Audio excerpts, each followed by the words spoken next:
Black swans aren't universally bad. Sure, there are many, many companies that are going to go belly up because of COVID-19, but some, they've risen to being cream of the crop. And that spells a major windfall for the $11.2 trillion industry we're going to dive into today, as well as the number one play that I think investors interested in starting in this sector should own.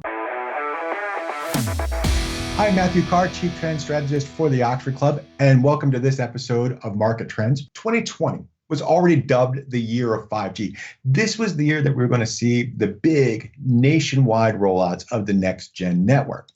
But the new realities triggered by COVID-19 make 5G not merely a luxury, but a necessity.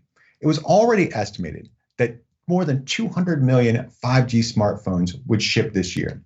Verizon said it expects 50% of Americans to have access to 5G in 2020, and AT&T is preparing for 153 million customers to upgrade to 5G.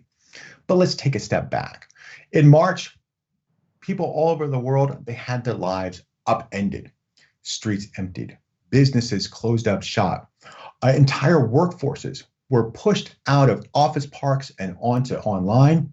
Elementary schools, high schools, and universities locked their doors. The global pandemic brought the real world to a screeching halt. As empty cubicles gathered dust, and as schoolyards are vacant, like out of some creepy little horror movie, the digital realm is thriving. Now, we're not at Oasis levels yet, but we're meandering our way over to there. And right now, the stay-at-home economy is bringing home the bacon. Shares of Amazon, DocuSign, Netflix, and Zoom are all zooming to new all-time highs. These are the pillars of our new world, of our new economy, our stay-at-home economy. But that's just a handful of the innovative technology companies that are making these massive impacts on our life, and their share prices are rocketing higher. The pandemic is actually changing the way that we use data. Verizon said that across its network, data use is up 19% compared to pre-COVID-19 levels.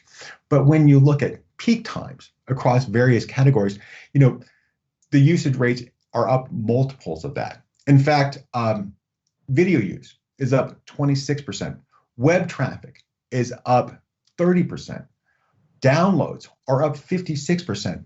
And gaming is up 71%. On Mother's Day, 6 billion text messages, all littered with little heart emojis, were sent. That was a 25% increase over the previous Sunday.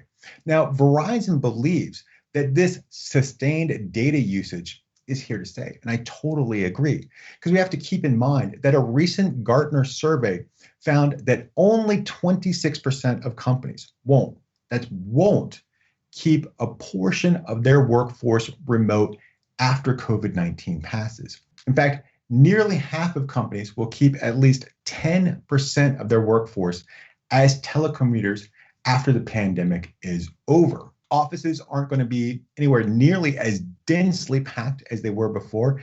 And we even saw some major moves like Twitter CEO Jack Dorsey, who told his employees that they could work remotely permanently. So we have increasing remote workforce.